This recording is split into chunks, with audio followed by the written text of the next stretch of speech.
আসসালামু আলাইকুম, সবাই কেমন আছেন? আশা করছি সবাই অনেক ভালো আছেন। আলহামদুলিল্লাহ, আমরাও আপনাদের দোয়ায় ভালো আছি। তো বরাবরের মতোই আজকে চলে এলাম নতুন আরো একটি ব্লগ নিয়ে। আমার আজকে এই ব্লগটিতে আমি শেয়ার করতে যাচ্ছি, আমরা আজকে ভ্রমণের উদ্দেশ্যে রওনা হয়েছি। তো দেখতেই পাচ্ছেন আমরা যে জায়গাটিতে যাচ্ছি সেটি একটি পাহাড়ি এলাকা এবং সেখানে বরফ রয়েছে প্রচুর পরিমাণে। তো আমরা আজকে যে জায়গাটিতে যাচ্ছি সেটা হচ্ছে দলমিতির একটি জায়গা এবং সেটির নাম হচ্ছে ত্রেজিনেন।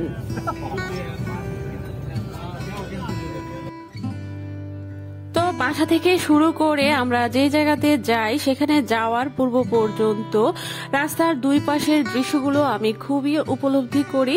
যেখানে যাব সেখানকার দৃশ্য তো অবশ্যই, কিন্তু রাস্তার আশেপাশে পাহাড়ি এলাকার যে দৃশ্যগুলো থাকে সেগুলো খুবই সুন্দর হয় এবং সেগুলো আমি উপভোগ করতে পছন্দ করি এবং আমি সেগুলো সবার সাথে শেয়ার করে থাকি। তো আজকের পুরো রাস্তার ভিডিওটা আমি আজকের এই ভিডিওতে দিচ্ছি না এবং অন্য আরেকটি ভিডিওতে আমি অবশ্যই রাস্তার আশেপাশের দৃশ্যগুলোর ভিডিও শেয়ার করব। তো আজকে সংক্ষিপ্ত আকারে রাস্তার ভিডিওটা খুব কম করে দেখিয়ে দিলাম আপনাদের সাথে, আর পরবর্তী ভিডিওতে আমি অবশ্যই এর আগের দৃশ্যগুলো শেয়ার করব। তো আমি আজকে যেখানে যাচ্ছি মূলত সেখানকার ভিডিওটা আজকের এই ভ্লগটিতে আপনাদের সাথে শেয়ার করছি। আশা করি সবার কাছে আজকের এই ভ্লগটি অনেক অনেক ভালো লাগবে। যদি আমার এই ভ্লগটি ভালো লেগে থাকে তাহলে ভিডিওতে অবশ্যই একটি লাইক দিবেন এবং কমেন্ট করে জানাবেন কেমন হচ্ছে আমার ভ্লগগুলো। আর যারা এখনো পর্যন্ত আমার চ্যানেলটিকে সাবস্ক্রাইব করেননি, প্লিজ আমার চ্যানেলটিকে সাবস্ক্রাইব করবেন আর ভিডিওতে একটি লাইক দিবেন। আপনাদের একটি লাইক আমাকে পরবর্তী ভিডিও বানাতে অনেক অনেক উৎসাহিত করে। এই তো দেখতে পাচ্ছেন আমরা যে জায়গাটিতে আসার কথা সেখানে চলে এসেছি।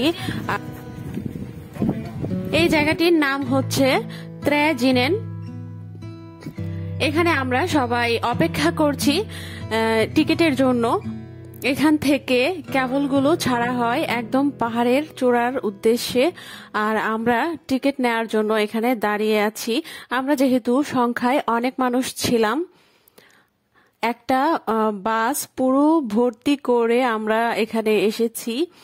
আর মানুষ যেহেতু বেশি তাই টিকিটগুলো নিতে দেরি হচ্ছে, আর সবাই এখানে দাঁড়িয়ে যে যার মতন করে ছবি তুলে নিচ্ছি। আর বরফের উপরে গেলে বড়রা আমরা যতটুকু খুশি হই তার থেকে বেশি খুশি হয়ে থাকে বাচ্চারাও খুবই এনজয় করছে। আমাদের টিকিট নেওয়া হয়ে গেছে এবং টিকিট পাঞ্চ করে আমরা ভেতরে ঢুকেছি এবং এখানে দাঁড়িয়ে থেকে আমরা একটা করে কেবল আসবে আর কেবলগুলোতে উঠে যাব। তো আমরা দেখছি খালি কোনো কেবল আছে কিনা। তো খালি কেবল পেলে আমরা ওটাতে উঠবো। এই যে দেখা যাচ্ছে একটি কেবল এসেছে এবং এটাতেই আমরা উঠছি।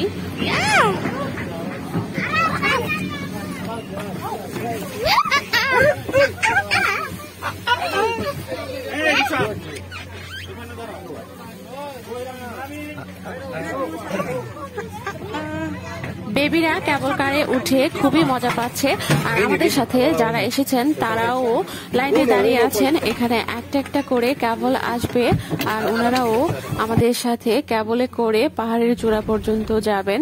আর আমাদের কেবলের মধ্যে 2 জন ইটালিয়ান উঠেছেন। তো আমি এখন কেবল থেকে যে দৃশ্যটা দেখা যাচ্ছে সেটাই ভিডিওতে ধারণ করছি। খুবই সুন্দর দেখা যাচ্ছে। আমরা উপর দিয়ে যাচ্ছি আর নিচে হচ্ছে সাদা বরফের উপর দিয়ে এই যে লোকজন স্কি করছে, দেখতে খুবই ভালো লাগছে। আর আমরা সময় যতই যাচ্ছে আমরা কেবলই উপরের দিকে যাচ্ছি। এখানে পাশাপাশি দুটো তার, একটি তার বেয়ে আমরা কেবল দিয়ে উপরের দিকে যাচ্ছি আর অন্য আরেকটি তার দিয়ে যারা নিচে যাচ্ছে তারা নামছে। তো দুই সাইডে দেখা যাচ্ছে গাছ আর মাঝখান দিয়ে দুটো কেবল আসা যাওয়া করছে দুই সাইড দিয়ে। আর এটা এই যে দেখতে পাচ্ছেন, এটা হচ্ছে একটি লেকটা আমি ভালো মতো ভিডিও করতে পারিনি, তো যাওয়ার সময় চিন্তা করছি যে লেকের দৃশ্যটা খুব ভালো মতো ভিডিও করে রাখবো। তো আমার ভিডিওটি পুরোটা দেখতে থাকুন, আর লেকের দৃশ্যটা অনেক সুন্দর করে ভিডিওর শেষের দিকে আমি আবার এড করব। একটা ক্যাবলের ভেতরে 6 জন উঠা যায়, কিন্তু আমাদের এই ক্যাবলটিতে 7 জন উঠে গেছে। আর যেহেতু একজন বেশি আছে আর আমাদের সিটে 3 জনের জায়গায় আমরা 4 জন বসেছি, যার দরুন আমি উল্টো দিকে ঘুরে ভিডিওটা করতে পারছি না, খুব ভালো মতো আমি নড়তেই পারতেছি না এটার ভেতরে। যাক, ব্যাপার না, কোনো মতো দেখা গেলেই হলো। এই যে আমরা এখানে বসে আছি এবং নিচের দিকে তাকালে আসলেই খুবই ভালো লাগে। এই যে আমরা দেখতে দেখতে আমাদের চূড়ান্ত সীমায় চলে এসেছি। ওয়াও, অসাধারণ! আমার তো মনে হচ্ছে পুরো জায়গা জুড়ে সাদা বিছানা পেতে রাখা হয়েছে, অনেক সুন্দর লাগছে। আর আমাদের সাথে যারা এসেছেন সবাই খুবই এনজয় করছে। আর এখানে অনেক মানুষ আছে যারা স্কি করতে এসেছেন, এই তো দেখা যাচ্ছে অনেকেই স্কি করছেন এখানে। আর বিশেষ করে বাচ্চারা তো খুবই খুশি। এই যে এখানে কতগুলো পুপাসো দি নেভে বানিয়ে রাখা হয়েছে। এই যে বরফ দিয়ে হাত, মুখ, চোখ, নাক, মুখ, টুপি দিয়ে যে আকৃতিগুলো তৈরি করা হয়েছে পুতুলের মতন, এগুলোকে আসলে ইতালিয়ান ভাষায় বলা হয় পুপাসো দি নেভে। বাচ্চারা এরকম তৈরি করা পুপাসো দি নেভে পেয়ে খুবই খুশি। অন্য সময় তো দেখা যায় এভাবে তৈরি করা পুপাসো দি নেভে থাকে না, আর বাচ্চারা বরফে গিয়ে নিজেরা বানিয়ে থাকে। এখানে যেহেতু তৈরি করা আছে পুপাসো দি নেভে এবং আকারে এত বিশাল, তো এগুলো পেয়ে বাচ্চারা খুবই খুশি। আর এই হচ্ছে পাহাড়ের দৃশ্যগুলো। আর আমরা এখান থেকে হেঁটে হেঁটে অনেক উপরে চলে এসেছি। আমরা তো অনেক উপরে আছি, কিন্তু সেখান থেকেও হেঁটে হেঁটে আরো উপরে চলে এসেছি। আর যতই উপরের দিকে যাচ্ছি বাতাসের গতি ততই বাড়ছে। আর নিচে আমরা যেখানে কেবল থেকে যেখানে নেমেছি সেখানে বাতাস কিছুটা কম ছিল, আর এখন হচ্ছে ওখান থেকে আমরা আরো অনেক উপরে চলে এসেছি। আর এখানে এত বাতাস যে বাতাসের কারণে আমি দাঁড়িয়ে থাকতে পারছি না।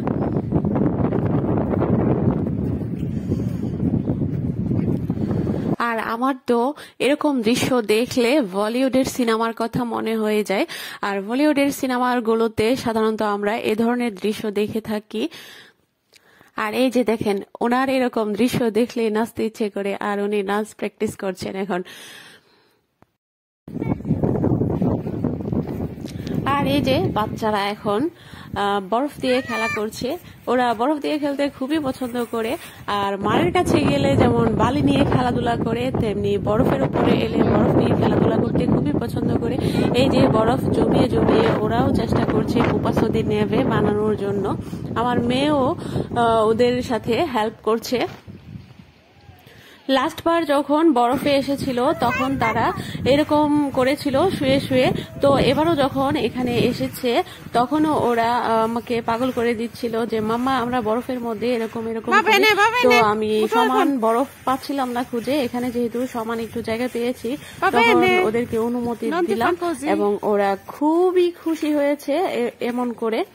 তো আমরা এখানে অনেকক্ষণ ঘোরাফেরা করলাম। আর এই যে দেখতে পাচ্ছেন এটা হচ্ছে একটা রেস্টুরেন্ট। তো দুপুরবেলা যেহেতু সবারই খিদা ছিল, তো আমরা এখন রেস্টুরেন্টটার ভেতরে প্রবেশ করব এবং সেখানে কিছু খাওয়া দাওয়া করব।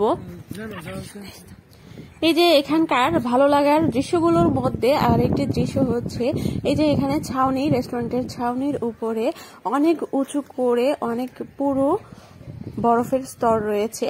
এবং এখানে এই যে রেস্টুরেন্টটা হচ্ছে ভেতরে নিচে, আর এখানে আমরা দাঁড়িয়ে থেকে এই যে রেস্টুরেন্টের যে ছাউনিটা এটা আমরা হাত দিয়ে ধরতে পারি।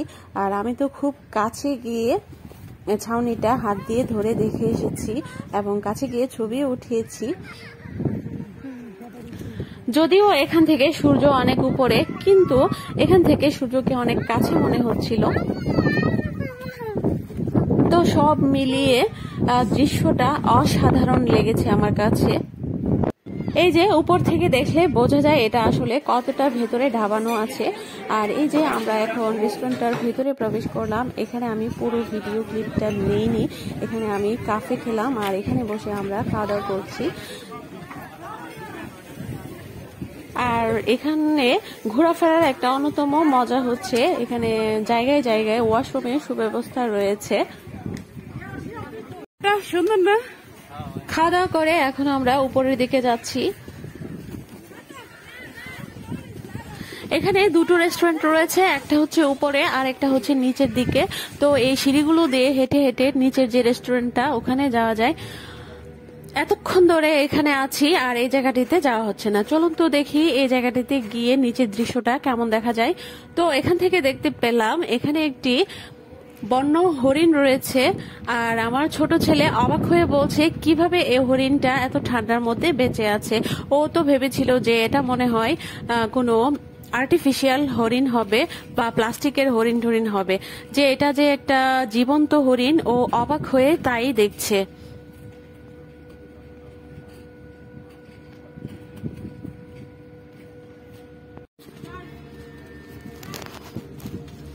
পাহাড়ি এলাকায় এই যে কাঠের বেড়া দেওয়া অংশটা আমার কাছে খুবই ভালো লেগেছে।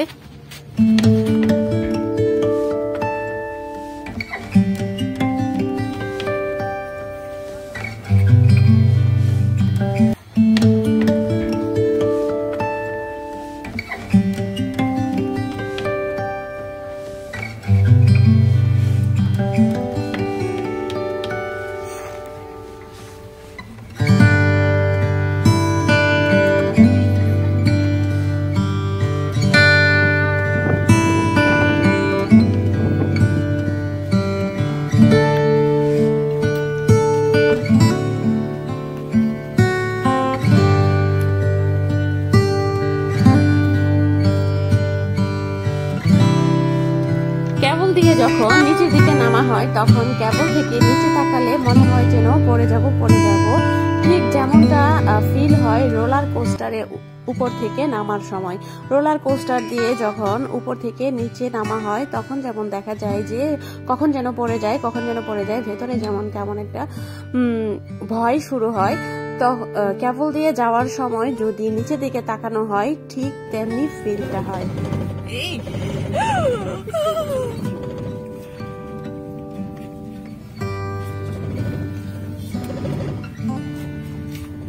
দামি কাফে কেন নামতাছি দেখা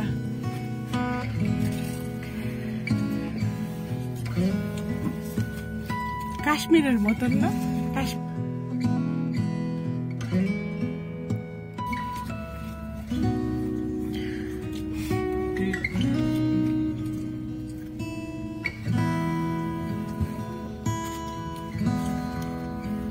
এখান দিয়ে এই যে এই রাস্তাটা ধরে হেঁটে হেঁটে এই যে দেখো এই রাস্তাটা ধরে হেঁটে হেঁটে যেতে পারবো।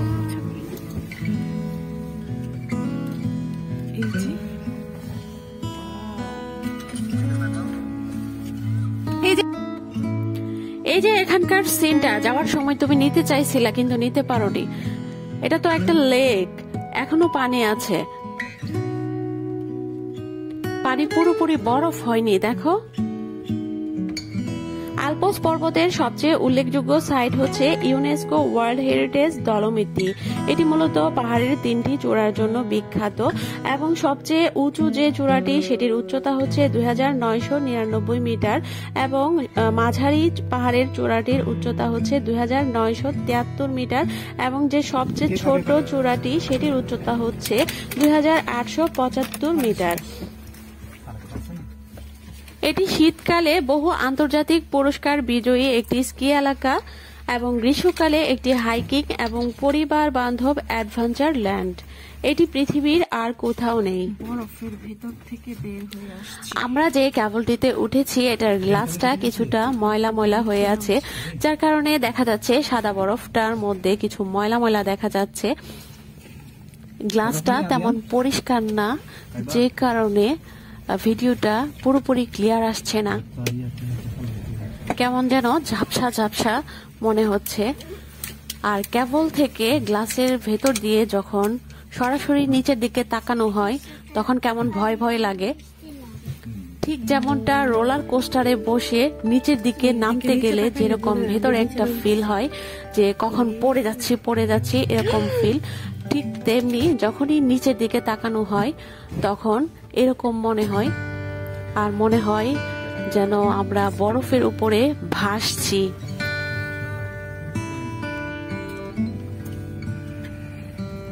ওই যে আমাদের গন্তব্যস্থল দেখা যাচ্ছে, আমরা ওখানে গিয়েই নামবো। এখন কেবলগুলো খালি যাচ্ছে, কারণ এখন যেহেতু বিকেল হয়ে আসছে, কেউ আর উপরের দিকে উঠছে না। যারা উপরে ছিল তারা সবাই এখন নামছে। তো নামার দিকে যে কেবলগুলো সেগুলো ভরা ভরা, আর যেগুলো উপরের দিকে যাচ্ছে সেগুলো সবগুলোই খালি যাচ্ছে। তো কেবল থেকে নামার পর স্কি রিসোর্টটির পেছন দিকে হচ্ছে এই দৃশ্যটি। ঘরবাড়িগুলো খুবই সুন্দর লাগছে, আর এখানে একটি ফার্মের মতো দেখা যাচ্ছে। আমি জুম করে ভিডিও করে নিচ্ছি। এখানে দেখা যাচ্ছে অনেকগুলো ভেড়ার মতন, কি যেন ভেড়াই তো। তো আমার আজকের এই বরফের ভ্লগটি আপনাদের কাছে কেমন লেগেছে সবাই কমেন্ট করে জানাবেন। তো সবাই ভালো থাকবেন, সুস্থ থাকবেন। আর পরবর্তী ভিডিও দেখার জন্য চ্যানেলটি সাবস্ক্রাইব করে পাশে থাকা বেল আইকনটি অল অন করে দিবেন। এতে করে পরবর্তী ভিডিও দেওয়া মাত্র আপনাদের কাছে তা নোটিফিকেশন আকারে চলে যাবে। তো সবাই ভালো থাকবেন। আল্লাহ হাফেজ।